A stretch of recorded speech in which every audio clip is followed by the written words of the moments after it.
Okay, let me see if I can explain a little bit about the assignment today. So you're going to create what's called this 4-bit shift register right here. And you're going to have 4 bits, so this will be your smallest. So this is 2 to the power of 0, 2 to the power of 1, 2 to the power of 2, and 2 to the power of 3. And they're wired into this DCD hex display, where this very first pin is your least significant bit, so this is your 2 to the power of 0. The next pin on the DCD hex is 2 to the power of 1, and then the third one is 2 to the power of 2, and 2 to the power of 3. So you'll notice that there are 4 of these 74 LS76s JK flip-flop. You'll notice that there's a little bubble here in front of the clock that lets you know it is negatively triggered. I added these 2 additional probes here just so you can kind of see just a visual of what's going on with J and K. So let's go ahead and start this up. So they want you to run through this sequence, but let's just kind of mess with it a little bit first, make sure that we understand what's happening. So I'm going to go ahead and turn this on. Go ahead and close that. And you'll notice that I have currently J is set to go to power, so it's a 1.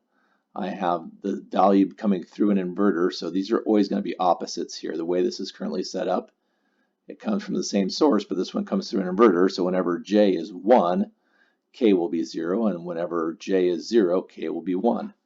So currently you see that J is 1, so I have this set up for a key of D, so I'm going to turn that.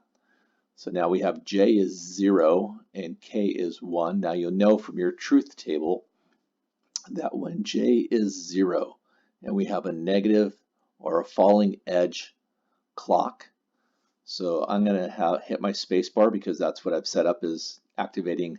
I'm kind of using this as my clock, so it's kind of an artificial clock that I can control. So we just went 1, but no changes happen because it's a falling edge. So when I hit it again and it goes from 1 to 0, that's when we're going to see, because J is 0, when we go falling edge, so when I go from 1 to 0, that value of J is going to pass to Q. And Q, which is currently 1, is going to go to 0. Why 0? Because when J is 0 and K is 1, when they're opposites, we take the value of J and we pass it over to Q. So you're going to notice that this value of 0 is going to get passed to Q, and this is going to turn off. So I'm going to hit the space bar. This is going to go to 0, and you notice that now Q became 0. So now I'll leave it here. So again, this is 0. You notice it's going to ground. You know it's off. It's going through an inverter, so this is the opposite. So J is 0, K is 1. So right now, J is 0, Q on the next clock cycle. So if I hit the space bar and I go from 0 to 1, nothing happens because this is a falling edge clock. So it's when it goes from 1 down to 0 is when we're going to see the change happen. Now, J is 0, which means Q is going to become 0. Q is already 0. But you'll notice that the next J, J2, in this kind of sequence is currently 0. How do we know it's 0? Because Q is 0 and they're wired together. So that means J is 0 right here and K is 1 because you notice that these are wired together. And all of these clocks are all coming to the same place down here. So they're all 4 of these JK flip-flops are getting triggered at the same time. So now on the next one, 0 will get passed over here to Q. This 0 that's sitting here outside of J is going to get passed over to Q, and you'll notice that this one's going to get turned off. So I'm going to hit the space bar. This is going to go down. This 0 just got passed over here. That's why that stayed off. This 0 that was sitting right here got passed over. That's why that one's off. So right now, we have a 0 sitting right here. We have a 0 sitting right here. We have a 1 sitting right here. and we have a 1 kind of exiting. Now this last Q naught is not hooked up to anything. So now if I hit the space bar, it goes back up to power, no changes because it happens on the downward kind of stretch. So when I go down, now you'll notice on my DCD hex display you see a C. Well, why is that? Well, my most significant bit, which is 2 to the power of 4, which is 8, and this is 2 to the power of 2, which is 4, so 8 plus 4 is 12, and C on our DCD hex is 12. So now on our next downward clock cycle, next falling edge, I'm going to hit the space bar, and what should happen here? This is 0, so that's going to become 0. There's a 0 right here, so that's going to stay 0. There's a 0 right here, which is going to get passed, and now this is going to turn 0 because the 0 that's sitting outside here is going to cause Q to become 0. Now outside here there's a 1. How do I know there's a 1? Because I see the light that's on. So there's a 1 right here. That 1's going to get passed over to Q, and that's going to stay on. So I'm going to hit the space bar, and now it got passed over. This is now 0. Now I hit the space bar again. You'll notice that there's an 8 on here. Why is there an 8? Because my most significant bit, this very last one, represents 2 to the power of 4, which is 8. Therefore, when we have a 1, 0, 0, 0, 1 because this one is lit up, 0, 0, 0 has a value of 8. That's why we see an 8 on the DCD hex display. So again, I can hit the space bar, I can go from 0 to 1. Nothing changes because this is again falling edge, falling edge, falling edge, falling edge, or negative edge trigger. So now this 0 comes over, the 0 that's J, so J is a 0, you see it's a 0 right here. This 0 on the next time I go down is going to get passed to Q, and Q will be a 0. There's a 0 right here, I can tell because I see that this is 0, so there's a 0. This 0 is going to get passed over here, and this is going to stay 0. This 0 that's sitting outside here, how do I know? Because I see it right here, it's off, it's a 0. It's going to get passed to Q, and this is going to stay a 0. There's a 0 outside here. The next time this clock, this falling edge trigger, this 0 is going to get passed over to Q, and this is going to turn off. So they're all going to be off, or we'll have a 0 here on the display. So I'm going to hit the space bar, and you'll notice that that 0 got passed over to Q, this turned off, and notice we have 0, 0, 0, 0, and a 0 on the display. This is also off. You'll notice that this is set to turn on when we have the letter D up here. Where does that come from? Well, I have this say, okay, when this one, my least significant bit is on because I have it wired to Q. So that's 2 to the power of 0, so that's going to be 1. You'll notice that this one is wired to Q naught. So when this is a 0, Q naught will be 1. So that means we have this one's lit up, this one's not. So we have 2 to the power of 0. We do not have 2 to the power of 1. This is going to Q, so we're going to have 2 to the power of 2. And this one's going to Q, so we're going to have 2 to the power of 3. So we'll have 2 to the power of 0, which is 1. We don't have this one because it's going to Q naught. So 1, we have this one, which is 2 to the power of 2. So 1 plus 4, which is 5, plus this one right here, Q, which is 8. So 5 plus 8, which is 13. So D represents 13. So when we get a D or 13, this should light up down here at the bottom. Now they want you to have this sequence 1, 1, 0, 1. So let's go ahead and do that. So we're going to set, we want to get our 1, so I'm going to hit D. There's a 1 right here. And I'm going to say space. And now on the way down, that 1 is going to get passed over. This is going to light up. Okay, so that's my first I'm going to push these. It's going to be a sequence. I'm going to basically push these down. So now the 1 will get transferred over here. So I want another 1. Oh no, it's kind of in reverse order. I'm going to want a 1, 1. So I'm going to have another 1 here.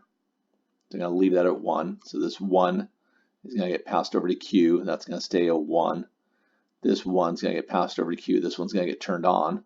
So I'm going to leave that at on. Up, no change. Down, boom. Now you'll notice that these two are lit up. I'm going to push these over each time the clock ticks. So now this is 2 to the power of 0, which is 1. This is 2 to the power of 1, which is 2. 1 plus 2 is 3. But that's not the combination we're looking for, and that's why this is not lit up.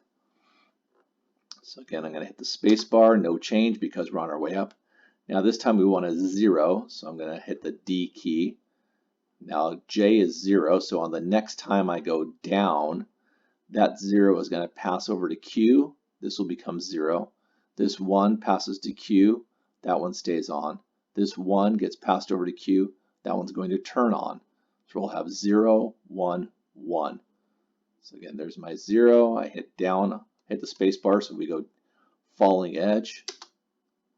So now that 0 got passed over to Q. So now what do we have here? We have a 6. Why do we have a 6? Because 2 to the power of 0 is off. We have 2 to the power of 1, which is 2. 2 to the power of 2, which is 4. 2 plus 4 is 6. So now the next number we want is a 1. So we did a 1, and then we did a 1, then we did a 0, then we're going to do a 1. So what do I need to do? I need to hit my key D. I set that up. So now this 1 is going to get passed over to Q. This 0 is going to get passed over here to this second Q. This 1 will get passed over to here, and that'll stay 1. This 1 is going to get passed over here, and it's going to go to our most significant bit. So it's going to go 1, 1. So basically these are all going to get shifted over. So this one goes here, this one goes here, this one goes here, and our new entry is going to be the 1. So we leave that at 1, space, nothing happened. On the way down, this 1 will go in, and everything gets shifted over. We have 1, 0, 1, 1, which is the letter D, which is what we are looking for right here. And you'll notice that this turned on. So this is kind of like the indication, kind of, yes, that's the combination we're looking for. So it was a combination of 1, 0, 1, 1. We had to enter into the sequence. We entered a 1, and then we entered a 1, and then we entered a 0, and then we entered a 1 in the sequence on our 4-bit shift register. They shifted over. It's a 4-bit. This is our circuit. So now if I want to clear this out, I can set this to 0 and then hit the space bar. Now we enter 0, another 0. So you'll see these all get shifted over. 0, 0, and now we're back to 0. So let's look at some different combinations here. So if I leave D at 1, space bar, there's 1. So now let's say if I want to count 1, 2, 3, all that. So how do you count to 2? I'll have to put D down so that this gets transferred over to here, which will be 2 to the power of 1. But we want to turn this one off. So I'm going to go, well, I don't know, let's see if we can do it. So I'm going to go up, down, there's 2. Now I'm going to want to enter the next one. I see the thing is I can't count to 3 because the next, let's say if I turn that on, and that's on the next count, this J is going to enter and this one will get turned on. This 0 will come over here, but this one that's on is going to get transferred to 2 to the power of 2. So it's going to go from 2, think about it, what would you have? You'd have this one lit up, it's 4. This one's going to be lit up, so it's going to go from 2 to 5. So I'm going to hit the space bar, and then on the way down, this is going to come over here, this is going to come over here, this one's going to come over here. And we go from 5 So to count to 3, I'd have to clear things out. I'd have to do kind of more intentionally. So let me put this to 0. I'm just going to hit clear all that out. So I can intentionally get a 3 if I want to, but I can't go from 2 to 3. I'd have to clear it out. So if I want a 3, I can go turn D, and then there's my 1. Now if I push this over and leave this on, so now 1 will go over to here, and this one, which is a 1, will get transferred to Q, so now we'll go from 1 to 3. So hopefully you're understanding how this shift register works, how J gets pushed over to Q on the very next falling edge here. Now you'll notice we have our clear and our preset are currently wired to 5 volt, or they're both being wired to 1. Since you see that little bubble right there, you know that they only work when you go to 0. So basically, by hardwiring them straight to power, we're essentially just turning them off. So they don't have a way. We don't even have a switch in here. So there's no way to preset this or clear this because they run straight to power. So go ahead and complete this assignment. So do everything in part 1, and you'll be able to submit that through Google Classroom. Thank you very much.